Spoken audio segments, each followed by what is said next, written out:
Assalamualaikum warahmatullahi wabarakatuh. Selamat pagi anak-anak kelas 12 TPSM. Bagaimana kabarnya? Semoga selalu sehat ya dan bahagia di rumah. Tetap sehat walaupun masih dalam masa pandemi corona. Oke, pada kesempatan kali ini di hari Jumat seperti biasa ketemu sama Pak Rozak di mata pelajaran pengelolaan bengkel sepeda motor. Nah, kalau minggu lalu kita sudah mempelajari tentang struktur organisasi dari bengkel sepeda motor.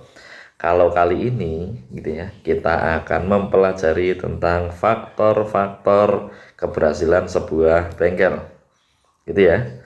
Nah, untuk kompetensi dasar yang akan kita pelajari pada pagi hari ini, itu yang pertama adalah 3.2, mengidentifikasi faktor-faktor yang mempengaruhi keberhasilan bengkel.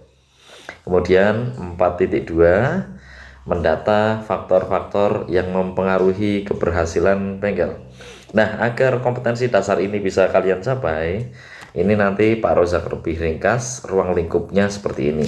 Jadi nanti untuk membahas faktor-faktor keberhasilan bengkel, Pak Rozak nanti akan membaginya menjadi dua, gitu ya. Yang pertama faktor yang berhubungan dengan urusan teknis, yang kedua faktor yang berhubungan dengan urusan bisnis, gitu ya. Karena kalau kita berbicara tentang bengkel sepeda motor, kita tidak bisa kalau hanya membicarakan melulu tentang hal teknis. Misalnya saja tune up sepeda motor, mengganti spare part, mengganti oli, itu tidak hanya sekedar itu saja, tapi kita juga nanti akan berurusan dengan bagaimana bengkel itu nanti dipasarkan, bagaimana pelanggannya itu nanti kita layani dengan baik atau tidak, bagaimana tim manajemen itu bisa mengelola keuangan dan seterusnya. Jadi nanti tidak hanya hubungannya dengan teknis, tapi aspek bisnis juga akan sangat berpengaruh terhadap kesuksesan daripada sebuah bengkel. Makanya ini Pak Rozak juga Pak Rozak membagi dua aspeknya, dari sisi teknis dan dari sisi bisnis. Selain itu juga, selain karena alasan-alasan yang barusan Pak Rozak sampaikan, ada juga kenapa Pak Rozak membagi menjadi dua, karena kalian di standar kompetensi lulusannya itu diharapkan tidak hanya memiliki memiliki bekal ketika nanti lulus dari kompetensi keahlian teknik dan bisnis sepeda motor, memiliki bekal kompetensi tentang sepeda motor. Tidak hanya itu, tapi juga kalian akan dibekali dengan kompetensi untuk berwirausaha. Jadi diharapkan ketika sudah lulus, gitu ya, kalian dengan membawa bekal memiliki kemampuan di bidang teknis sepeda motor, mampu membuka, gitu ya, usaha sendiri di bidang sepeda motor. Karena kan tadi tidak hanya kompetensi sepeda motornya yang diajarkan, tapi berwirausahanya juga kita berikan. Jadi nanti setelah lulus harapannya membuka usaha, membuka lapangan kerja baru, gitu ya. Nah, itu yang diharapkan. Makanya ruang lingkupnya nanti bengkelnya nanti akan kita bagi menjadi dua lingkup atau dua aspek. Yang pertama tentang perihal teknis yang nanti memiliki faktor-faktornya sendiri, bagaimana faktor-faktor yang berhubungan dengan hal teknis itu bisa mempengaruhi keberhasilan bengkel, dan begitu juga tentang yang bisnis, bagaimana faktor-faktor yang hubungannya dengan sisi bisnis itu akan bisa mempengaruhi keberhasilan dari sebuah bengkel. Nah, sebelum menuju ke faktor-faktornya, pertama kita harus tahu apa indikator sebuah usaha itu bisa dikatakan berhasil, gitu ya. Jadi usaha kita itu berhasil apa enggak, itu ciri-cirinya apa, indikatornya apa. Nah, ini Pak Rozak sudah mencari di berbagai literasi dan membaca buku, gitu ya. Sebenarnya ada banyak sekali indikatornya, dan masing-masing para ahli itu sudah memiliki pendapatnya masing-masing, dan itu semua Pak Rozak yakin itu benar semua, seperti itu. Nah, tapi ini Pak Rozak cuplik-cuplikan, Pak Rozak simpulkan indikator-indikatornya itu yang kira-kira masuk ke bengkel sepeda motor. Nah, jadi misalnya karena ini kan kita masih SMK. Nah, kalau kita berbicara tentang usaha sepeda motor kan kita tidak akan berbicara tentang usaha yang sampai lingkup perusahaan besar yang internasional dan seterusnya, itu kan enggak. Maka dari itu faktor-faktor yang hubungannya misalnya aja dengan investasi, saham, kebijakan pemerintah, misal seperti itu Pak Rozak tidak masukkan ke sini. Jadi ini hanya cuplikan-cuplikan yang Pak Rozak simpulkan, yang menurut Pak Rozak itu masih masuk ke dalam dunia kita di bengkel teknik dan bisnis sepeda motor, gitu ya. Nah, tapi ini kita akan masih membicarakan usaha secara umum terlebih dahulu, gitu ya. Ya, yang pertama indikatornya adalah laba itu lebih besar daripada rugi. Maksud dari kalimat ini adalah pendapatan lebih besar daripada pengeluaran. Jadi usaha kita, apa yang kita dapatkan, uangnya, ini paling gampang bahasnya uang gitu aja ya. Uang yang kita dapatkan dari usaha tersebut itu lebih besar daripada uang yang kita keluarkan. Nah, otomatis hal ini membuat kita akan untung istilahnya. Kalau di istilah ekonominya namanya untung. Nah, kalau perusahaan itu untung, bisa dikatakan perusahaan tersebut berhasil, gitu ya. Karena yang namanya orang berusaha itu kan untuk mencari keuntungan pada hakikatnya, gitu ya. Tujuan utamanya adalah untuk mencari keuntungan. Nah, kalau memang pendapatan lebih besar daripada pengeluaran, berarti kan otomatis kita bisa mengatakan bahwa usaha tersebut berhasil. Nah, yang kedua adalah pelanggannya banyak, gitu ya. Nah, kalau kita memiliki banyak sekali pelanggan, usaha kita itu juga bisa kita klaim kita berhasil dalam menyelenggarakan usaha kita. Nah, di literasi lain yang Pak Rozak baca itu juga ada yang mengatakan kadang tidak perlu banyak, yang penting memiliki pelanggan yang setia, gitu ya. Jadi kadang ada beberapa perusahaan yang juga bisa dikatakan berhasil walau pelanggannya tidak terlalu banyak, tapi setia pelanggannya. Jadi bener-bener orang tersebut itu tidak mau beralih ke produknya, apa namanya, usaha lain, hanya mau ke produknya kita saja. Kalau kalian bingung dengan kalimat Pak Rozak ini, bisa Pak Rozak contohkan contohnya tentang fans sepak bola, gitu ya. Misalnya aja ada seorang yang dari kecil itu ngefans ke MU. Nah, saya yakin walaupun MU nanti degradasi atau hancur, itu pasti fans tersebut masih akan tetap mendukung MU karena itu sudah mendarah daging, sudah ibaratnya itu dia sudah menjadi fans setia. Nah, ibaratnya juga dengan usaha itu, usaha selain memiliki banyak, ada juga literasi yang mengatakan tidak perlu banyak asalkan sudah memiliki pelanggan yang setia. Nah, itu ya istilahnya di sepak bola, die hard fans. Nah, kemudian indikator yang ketiga adalah memiliki pelayanan yang skalanya besar, gitu ya. Jadi produknya itu tidak kecil tapi juga besar. Besar dalam hal ini bisa berarti kuantitas, bisa juga berarti kualitasnya. Nah, maksudnya gimana nanti akan Pak Rozak jelaskan di slide selanjutnya. Lalu ciri berikutnya adalah memiliki cabang usaha. Nah, cabang usaha itu maksudnya apabila tokonya itu tidak hanya satu, gitu ya. Jadi ada berbagai macam, bisa beda kecamatan, bisa juga beda kota. Bahkan kalau perusahaan-perusahaan besar itu, misalnya aja yang dari Amerika itu misal McDonald, KFC dan lain sebagainya, itu kan lingkupnya cabangnya bukan hanya antar kecamatan atau antar kabupaten atau antar provinsi, tapi sudah lingkupnya antar negara, gitu ya. Nah, kalau sudah memiliki cabang seperti ini, bisa dikatakan usaha kita itu berhasil. Nah, lalu yang terakhir adalah sarana fisiknya oke. Jadi sarana fisik ini bisa berarti nanti dari mulai pabriknya, kendaraan untuk mendistribusikan produk, hingga sampai ke toko-tokonya, tempat untuk kita menjual barang kita itu memiliki sarana fisik yang bagus, gedungnya masih bagus, tempatnya terawat, apa namanya, nyaman untuk pelanggan. Nah, itu maksud daripada ciri indikator yang terakhir ini. Nah, kalau dari indikator di usaha umum tadi, bagaimana kalau kita aplikasikan ke bengkel sepeda motor? Nah, ini jadinya seperti ini. Contohnya misalnya aja dari gedung bengkelnya itu terlihat besar dan bagus, gitu ya, terawat, nggak cuma dari luarnya besar saja, tapi dalamnya juga fasilitasnya terawat dan masih bagus. Kemudian ciri berikutnya adalah memiliki mekanik yang kompeten ataupun yang handal. Percuma juga kita gedungnya sudah bagus, fasilitasnya oke, mewah, tapi mekaniknya tidak handal. Nah, otomatis nanti lama-lama kita juga kan akan ditinggalkan oleh pelanggan. Kemudian pemasarannya luas.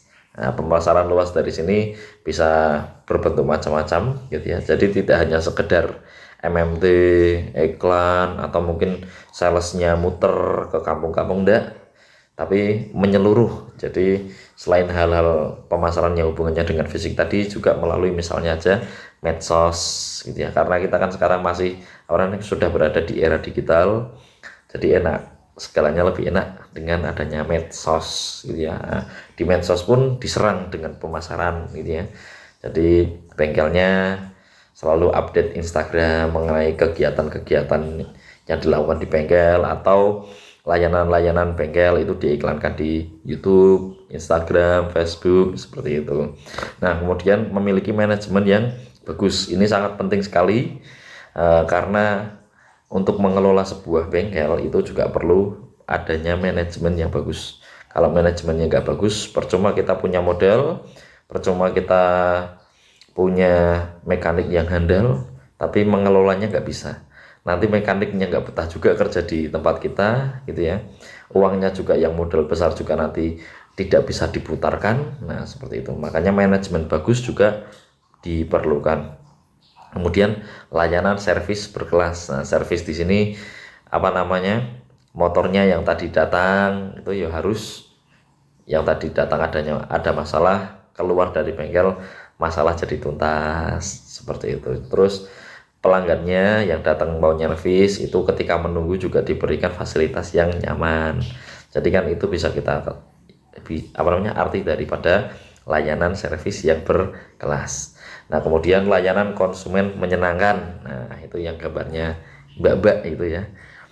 Nah, layanan konsumen itu biasanya seperti tadi Pak Prosok sebutkan, ruang tunggu nyaman. Terus juga mungkin setelah motor selesai diservis itu dikasih layanan cuci motor gratis. Nah, itu kan juga layanan konsumen. Terus selama menunggu konsumen diberikan minimal minuman, seperti itu.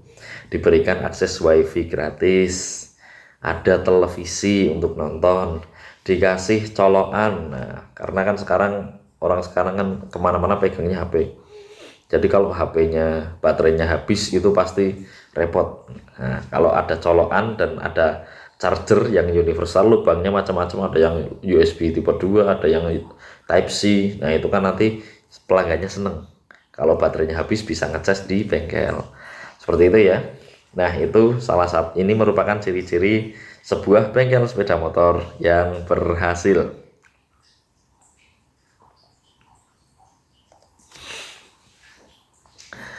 Nah, sekarang kita akan membahas faktor keberhasilan dari sisi teknis, gitu ya. Jadi tadi di awal kan Pak Rusok sudah bilang bahwa nanti faktor-faktornya itu akan Pak Rusok bagi dua, dari sisi teknis dan juga dari sisi bisnis. Nah, sekarang kita bedah yang sisi teknis terlebih dahulu. Siap belajar ya adik-adik. Ya, ini Mbaknya sudah ngasih kode sambil senyum-senyum seperti ini, jadi kaliannya semangat ya. Ayo kita belajar. Nah, faktor yang pertama itu adalah kalau bengkel ini itu ingin berhasil, itu harus memiliki kepala bengkel yang handal. Nah, gitu. Kepala bengkel tugasnya apa? Kalian masih ingat di pelajaran minggu lalu gitu ya. Jadi intinya kepala bengkel itu bisa dikatakan adalah konseptornya atau orang yang merencanakan seluruh kegiatan yang ada di bengkel itu mau seperti apakan gitu ya. Mulai dari pelayanannya mau bagaimana, mulai dari SOP-nya nanti kalau ada motor yang mau diservis itu bagaimana, kalau ada yang mau ganti suku cadang atau spare part bagaimana, itu semuanya yang mengkonsep adalah kepala bengkel gitu ya. Terus juga yang orang yang bertanggung jawab untuk mengawasi, untuk menyupervisi kegiatan di dalam bengkel itu berjalan dengan baik atau enggak, itu kan seorang kepala bengkel tugasnya. Nah, gitu ya. Nah, bayangkan kalau kepala bengkelnya kurang handal, otomatis kan perencanaan ataupun program kerja yang dia buat pasti kan tidak bermutu atau tidak berkualitas.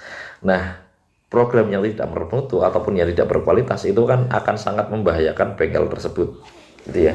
Bisa-bisa bengkel tersebut ibaratnya awal-awal saja ramai, tapi lama-lama tidak bisa mempertahankan pelanggannya. Nah, maka dari itu salah faktor yang pertama yang hubungannya dengan teknis itu adalah bengkel tersebut harus memiliki seorang kepala bengkel yang handal dalam perencanaan, gitu ya. Terus yang kedua itu adalah kemampuan analisis service advisor, gitu ya.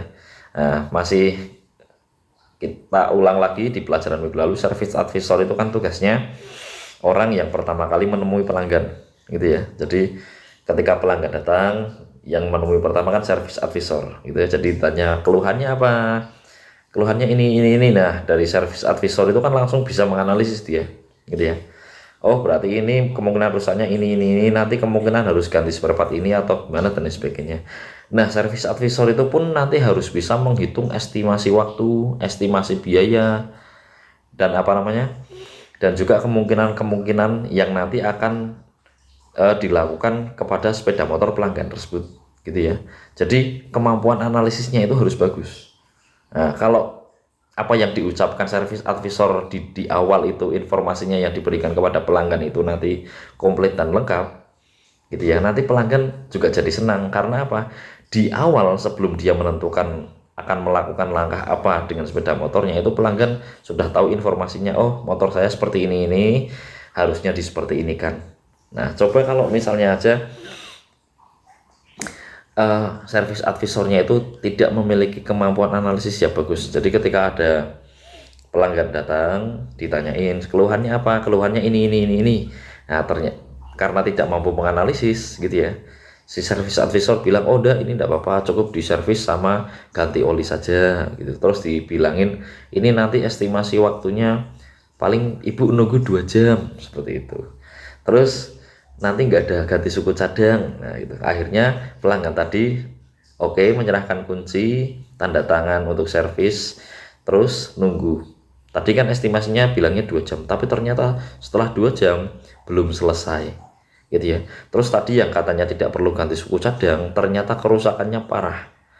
Nah, tadi yang awalnya bilangnya cuma cukup tune up saja, ternyata harus sampai ganti suku cadang. Nah, akhirnya kan di tengah perjalanan nanti service advisornya datang ke pelanggan lagi, Bu, ternyata harus ganti suku cadang, ganti ini.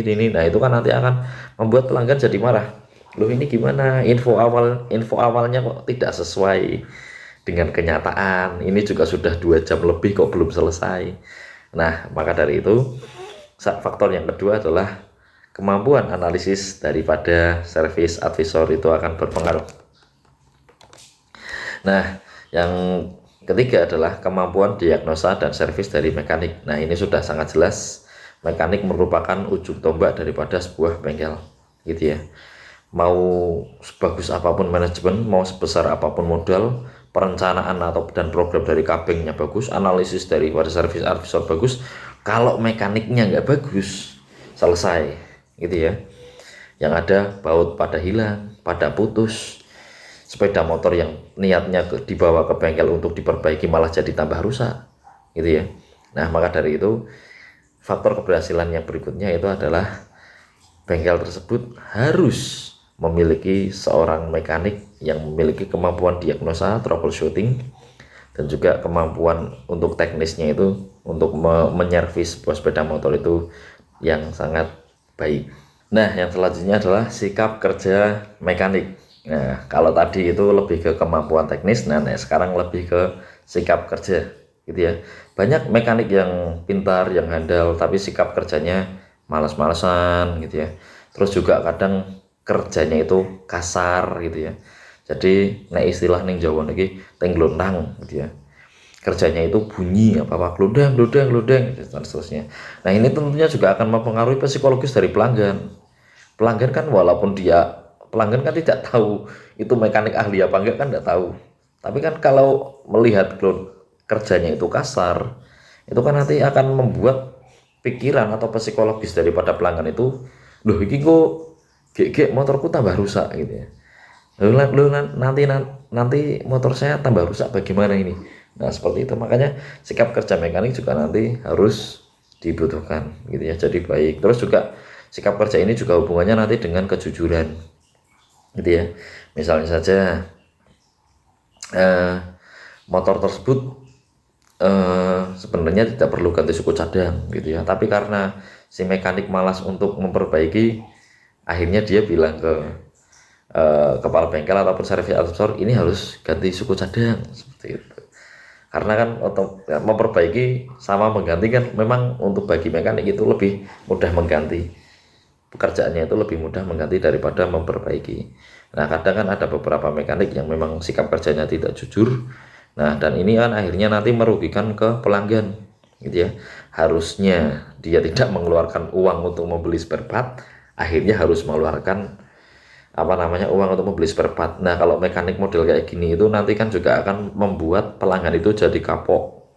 Oh mesti, nah jadi kan akan muncul mindset di pelanggan bahwa oh mesti nek aku servis neng kono mesti kon ganti spare part nih.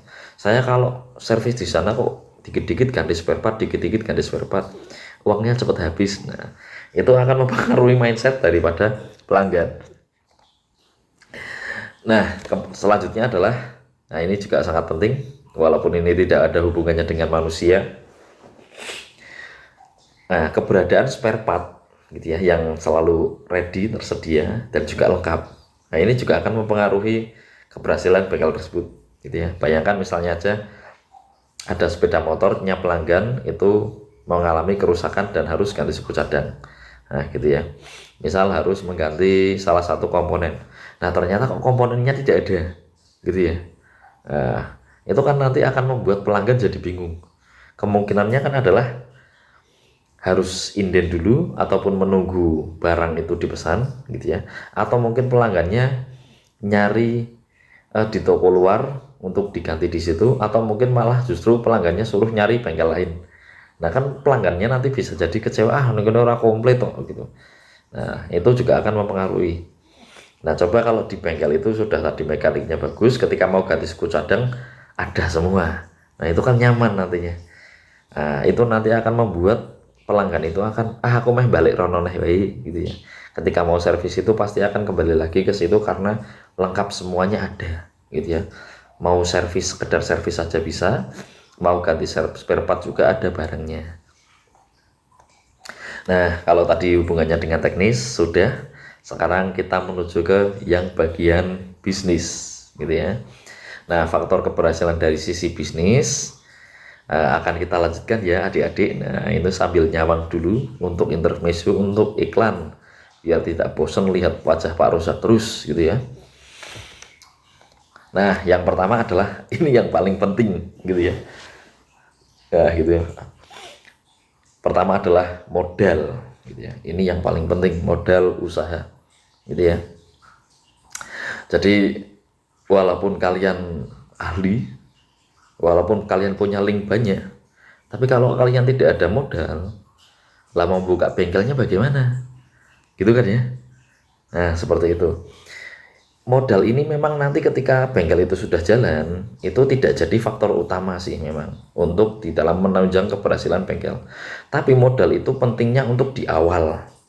Nah, bagaimana kalian bisa membuka sebuah bengkel kalau nggak punya modal? Seperti itu gitu ya. Jadi modal ini adalah ibaratnya itu start awal kalian untuk memulai. Nah, gitu. Kalian kalau ingin memulai sebuah usaha ya harus punya modal. Seperti itu. Gak mungkin nggak ada modal gitu. Bagaimana kalian harus misalnya aja masih nyewa bengkel, nyewa tempatnya bagaimana? Kan pakai uang, gitu ya. Beli alatnya bagaimana? Kan pakai uang, gitu ya. Kalau misalnya aja kalian juga mempekerjakan mekanik, pakai apa gajinya? Kan pakai uang. Nah maka otomatis modal usaha ini pasti akan diperlukan di awal dan akan mempengaruhi keberhasilan. Nah selanjutnya adalah manajemen yang baik dan keuangan yang sehat. Nah ini pasti berkesinambungan. Kalau manajemennya baik, pasti saya yakin keuangannya sehat, karena seorang tim manajemen yang baik itu pasti akan bisa mengelola modal usaha yang tadi ada itu bisa dengan baik. Nah, manajemen itu nanti pastikan akan bisa memutarkan uang tersebut untuk bisa menghasilkan bagaimana caranya pendapatan itu lebih besar daripada pengeluarannya. Nah, maka dari itu salah satu faktor keberhasilan itu di dalam bengkel itu perlunya ada manajemen yang baik. Tim manajemen itu harus oke, gitu ya. Nah, selanjutnya adalah pemasarannya luas, gitu ya.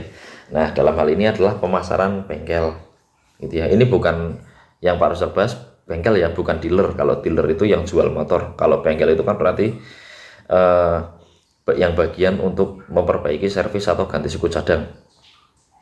Nah, pemasaran luas seperti yang tadi di awal Pak Rusel katakan, misalnya aja bisa mengiklankan program-program bengkelnya di Instagram, gitu ya misalnya. Nah, jadi ibaratnya itu brandingnya itu di Instagram, jadi memposting hal-hal yang baik mengenai bengkelnya di Instagram, di Facebook, atau membuat video tentang kegiatan bengkelnya itu ke YouTube lalu diupload ke YouTube. Nah, terus juga pemasaran luas tidak hanya tentang iklan-iklan saja, juga tentang program-program yang menyenangkan pelanggan. Misalnya saja 10 kali servis, nah, dapat 1 kali gratis servis, misal seperti itu kan juga salah satu program daripada pemasaran untuk memikat pelanggan agar mau datang lagi. Nah, jadi ibaratnya banyakin program yang membuat pelanggan senang, gitu ya. Terus berikutnya adalah sales counternya menarik. Sales counter itu berarti ya ibaratnya orang yang di depan hampir sama kayak di service advisor, tapi biasanya kan ini yang perempuan-perempuan yang melayani, misalnya aja bagian kasirnya. Nah, seperti itu. Nah, kalau ada satu cewek yang menarik, cantik, nah itu kan otomatis akan juga mempengaruhi psikologi daripada pelanggan, terutama yang para laki-laki itu kan pasti akan berpengaruh. Wah, aku mending balik nih bengkel kono meneh soalnya apa? Soalnya pegawai ini cantik, nah, ayu. Nah, itu juga walaupun ini hal ya yang mungkin tidak logis, tapi intinya ini memang berpengaruh, gitu ya. Kalau ada salah satu pegawainya yang cantik, itu akan membuat pelanggan akan datang lagi. Contohnya lagi juga warung, misalnya warung, nggak usah ke bengkel, warung kalau bakulnya ayu, nah insya Allah nanti pelanggannya juga banyak pada datang. Nah, walaupun hanya sekedar ngopi, ngeteh dan lain sebagainya. Selanjutnya, faktor keberhasilan dari sisi bisnis adalah kepuasan dan kenyamanan pelanggan. Nah, ini banyak sekali bentuk layanannya yang bisa dilakukan untuk memastikan pelanggan itu nyaman dan puas, gitu ya. Ini Pak Rusek contohkan misalnya aja di bengkel tersebut memiliki ruang tunggu yang nyaman, gitu ya. Nah, yang namanya pelanggan menunggu motornya di servis itu kan tidak sebentar, gitu ya. Kalau misalnya saja bengkelnya pas sepi, ataupun mungkin kita datangnya yang awal dan kita langsung dikerjakan motornya, kan paling enggak pasti 1 jam lebih. Yo cepat-cepatnya 45 menit, dan itu kan bukan waktu yang sebentar, gitu ya. Nah, maka dari itu ruang tunggu yang nyaman itu juga akan mempengaruhi psikologi daripada pelanggan. Nah, kalau pelanggannya nyaman, nah itu juga nanti akan membuat pelanggan akan kembali lagi ke bengkel kita. Nah, ruang tunggu yang nyaman ini biasanya kan macam-macam. Ada yang kursinya empuk, gitu ya, dikasih TV, dikasih wifi seperti yang tadi Pak Rusep katakan, gitu ya. Terus kemudian ada bonus cuci motornya. Nah, gitu ya. Jadi tambah seneng lagi nanti pelanggannya. Wah, ibaratnya kalau saya servis di bengkel ini, motor saya jadi bener dan kempling, ya, dan bersih. Jadi nggak cuma sekedar bener, tapi juga motornya jadi bener dan juga jadi bersih, gitu ya. Terus juga contoh lain adalah dikasih bonus minuman. Yang namanya orang menunggu, dan itu tadi minimalnya nunggu kan 45 menitan, itu kan pasti haus, gitu ya. Bayangkan kalau tidak dikasih minuman, nah kan pasti kan garing, gitu ya tenggorokannya. Nah, padahal ini kan hal kecil, cuma minuman, tapi kalau dikasih itu juga akan mempengaruhi tingkat kepuasan dan kenyamanan daripada pelanggan. Nah, tadi sudah dijelaskan banyak sekali faktor-faktor yang hubungannya dengan teknis dan juga dengan bisnis. Nah, kalau kita sudah mengetahui faktor-faktornya dari kedua aspek tersebut, lalu pertanyaannya adalah bagaimana cara meraih keberhasilan di bisnis jasa bengkel sepeda motor. Nah ini Pak Rozak cari literasi, nah kebetulan nemu sebuah grafik di sini. Nah ini sumbernya Pak Rozak dari pustakadunia.com. Nah ini merupakan gambar pengelompokan faktor-faktor keberhasilan pengusahaan jasa bengkel motor berdasarkan aspek manajemen. Nah dari gambar di samping bisa kita lihat bahwa sisi pemasaran itu memiliki porsi yang paling besar atau memiliki andil yang paling besar di di faktor keberhasilan. Jadi dan Pak Rozak simpulkan adalah kualitas jasa layanan yang diberikan kepada konsumen harus mendapatkan perhatian khusus pada jasa bengkel sepeda motor. Gitu ya. Sekali lagi, kalau kita mau membuka jasa membuka bengkel sepeda motor, kalau itu sudah jalan, maka yang jadi prioritas adalah bagaimana membuat konsumen itu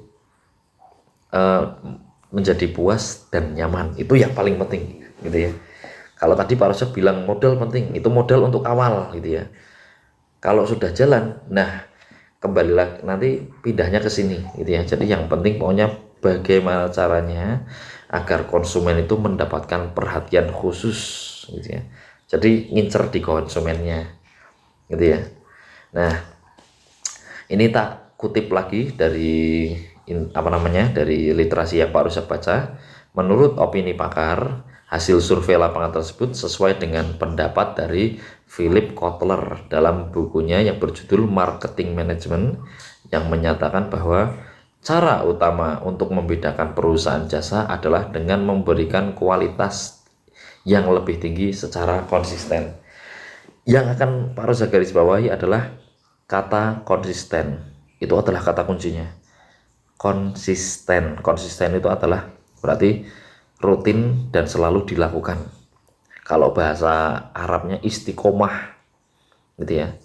Ibaratnya kalau kita umat Islam misal gitu ya, kita sholat sekali gitu ya, kita nanti kan kita langsung akan merasa wah berarti saya sudah beriman kepada Allah. Tapi itu percuma kalau kamu tidak melaksanakannya secara konsisten. Nah, misal sholatannya mung dino Jumat tok, itu ya pas Jumatan. Nah, selain itu nggak sholat, nah itu kan belum bisa dikatakan konsisten. Begitu juga dengan usaha jasa bengkel sepeda motor. Kalimat kuncinya adalah kalau kita sudah mengetahui faktor-faktor keberhasilan dan kita sudah menentukan strategi, nah kata kuncinya adalah kita harus konsisten melaksanakan strategi tersebut. Gitu ya, itu adalah yang paling penting. Dengan konsisten, maka pelanggan nanti tidak akan kapok datang ke usaha kita. Nah ini agar untuk menjaga konsistensi, ini hal-hal salah satu tips-tips yang harus kita lakukan untuk bisa menjaga konsistensi. Yang pertama adalah kehandalan, yaitu kemampuan untuk memberikan jasa layanan yang dijanjikan dengan tepat dan terpercaya. Jadi ini kehandalan ini nanti hubungannya dengan service advisor dan juga mekaniknya. Jadi service advisor itu bisa memberikan analisis yang tepat. Nanti analisis estimasi waktu pengerjaannya segini, ya harus tepat segitu. Kira-kira nanti biayanya segini, ya nanti tepat. Mekaniknya juga kerjanya pas tepat gitu ya. Ini rusak di bagian ini, ya dia bisa benerin yang bagian itu. Ini yang dinamakan handal atau kehandalan gitu ya. Nah yang kedua adalah responsif. Responsif itu membantu pelanggan dengan cepat dan tepat. Nah misal contohnya seperti ini responsif itu. Kita melihat dari jalan gitu, ada pelanggan yang datang mendekat ke parkiran bengkel kita. Nah ketika dia parkir di depan bengkel kita, berarti kita jangan biarkan kalau kita sudah melihat dari dalam gitu ya. Ketika dia mau jalan untuk masuk ke dalam bengkel kita, yuk kita langsung sambut dengan tersenyum, dengan disapa, selamat pagi Pak, nah, ada yang bisa kami bantu? Atau mungkin selamat pagi Pak, ada masalah dengan motornya, dan seterusnya. Jadi responsif. Nah ketika ada pelanggan datang, didatengin, langsung dilayani. Setelah itu kita analisa, terus pelanggan tersebut disuruh duduk menunggu, dikasih minuman, nah kan nanti nyaman. Terus juga diberitahu tentang fasilitas-fasilitas di ruang tunggu. Nah kan enak jadi sepertinya. Terus mekaniknya juga nanti langsung tanggap dengan semangat, dengan disiplin itu mengerjakan motornya, sehingga semuanya itu nanti pelayanan kepada konsumennya itu akan berjalan dengan tepat waktu sesuai dengan estimasi yang sudah direncanakan, gitu ya. Terus yang ketiga adalah keyakinan. Nah, keyakinan di sini adalah keyakinan antar, misalnya aja kepala bengkelnya percaya kepada SA-nya, service advisornya juga percaya kepada mekaniknya, dan di dalam manajemen itu nanti akan timbul saling kepercayaan sehingga nanti akan masing-masing komponen itu nanti akan bekerja dengan nyaman sehingga imbasnya adalah ke pelanggan juga. Kalau mekaniknya bekerja dengan nyaman tanpa ada kecurigaan, kan enak. Kan kadang ada beberapa di bengkel itu antar satu sama lain itu terjadi ketidakyakinan ataupun kecurigaan, gitu ya. Nah, mungkin mekaniknya sambil banyak apa nih geledengi kabengnya, kayak kabeng kok penak seperti itu, kabengnya misal aja ini misal gitu ya, wah kabengnya korupsi duit, nah misal seperti itu. Atau kalau nyervis motor 10 kok kabengnya gini-gini dan seterusnya, kan sering seperti itu timbul ketidakyakinan antar masing-masing posisi jabatan. Nah, itu nanti akan menimbulkan ke kinerja. Nah, kinerjanya jelek nanti yang imbasnya ke pelanggan. Jadi harus saling yakin dulu antar komponen jabatan yang di dalam bengkel itu harus yakin dulu, baru nanti imbasnya adalah hasil akhirnya adalah pelanggan yang akan yakin dengan bengkel kita. Yang keempat adalah empati, yaitu kepedulian dan memberi perhatian pribadi bagi pelanggan. Nah, ini seperti yang tadi saya utarakan, misalnya aja pelanggannya kok kita lihat itu menunggu kok dia sudah mulai bosan, ya kita datangin, kita ajakin ngobrol, kita tawarkan majalah atau kita tawarkan koran seperti itu, atau mungkin kita sambil lihat-lihat, mesti ajak lihat-lihat showroom seperti itu. Jadi intinya kita juga harus ada rasa empati, gitu ya.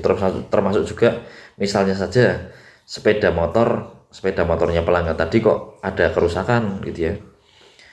Nah, tapi kalau harus ganti suku cadang itu mahal, gitu ya. Nah, rasa empatinya kita sebagai mekanik itu muncul nanti, berarti tak usahakan dibenerin dulu, jangan dikit-dikit ganti suku cadang. Nah, itu juga merupakan rasa empati. Jadi nanti itu imbasnya juga ke pelanggan. Mekaniknya kok mau mengusahakan memperbaiki, tidak langsung dikit-dikit ganti suku cadang, berarti dia peduli dengan kondisi keuangan pelanggan, gitu, dengan kondisi keuangan saya, agar saya tidak mengeluarkan biaya servis yang banyak dan seterusnya. Itu salah satu contoh empati. Terus yang terakhir adalah wujud, gitu ya, yaitu penampilan fisik, peralatan, dan SDM. Nah, ini berarti lebih ke sarpras atau sarana dan prasarana. Kita kalau punya bengkel ya jangan dibiarkan saja, gitu ya, rajin dibersihkan. Kalau ada keramik atau tehel yang pecah langsung diganti, gitu ya. Kalau misalnya catnya sudah mulai burik atau letek, gitu ya, ya dicat lagi biar padan, gitu ya. Nah, terus parkiran kalau misalnya awalnya panas ya diusahakan dibuatkan kanopi biar tidak panas dan seterusnya. Intinya penampilannya itu harus selalu maksimal agar pelanggan itu merasa nyaman dan betah berada di bengkel kita. Nah, itu sekian dulu dari Pak Rozak. Namun sebelum Pak Rozak akhiri, intinya dari tadi faktor-faktor yang sudah Pak Rozak jelaskan mengenai yang berhubungan dengan teknis dan bisnis, itu merupakan cuplikan-cuplikan yang Pak Rozak ambil dari beberapa literasi yang Pak Rozak baca. Tentunya itu masih banyak yang kurang dan intinya masih bisa kalian tambahi. Jadi jangan lupa, Pak Rozak minta tambahan saran, kritik, atau mungkin ada yang salah dari Pak Rozak, silahkan kalian isi di kolom komentar, gitu ya, di YouTube ini, di video YouTube ini. Silahkan tuliskan kalau kalian ingin menambahi faktor-faktor lain yang ada, gitu ya, atau mungkin ada kalian tidak sependapat dengan tidak sependapat dengan beberapa hal yang Pak Rozak sampaikan. Mungkin silahkan kalian nanti sanggah, kasih saran dan kritik di kolom komentar. Jangan lupa ya. Nah, terakhir adalah tetap jaga kesehatan di rumah saja, jangan kemana-mana. Nah, kalaupun harus pergi ya pakai masker, terus bawa selalu hand sanitizer, gitu ya. Kalau memungkinkan di luar ada tempat cuci tangan ya berarti selalu cuci tangan. Kalau di rumah kan enak, pasti kan ada sabun dan cuci tangan, jadi bisa rajin cuci tangan. Jadi itu saja, tetap sehat, tetap semangat, kita pasti bisa melawan corona gitu ya. Jadi selamat siang, karena pasti ini Pak sudah siang gitu ya di sekolah ya. Selamat siang, Bapak Rusak akhiri. Mohon maaf kalau ada salah-salah kata, yang baik Pak Rusak sengaja ataupun tidak sengaja yang mungkin menyinggung kalian. Akhir kata, billahi taufiq walhidayah. Wassalamualaikum warahmatullahi wabarakatuh. Salam.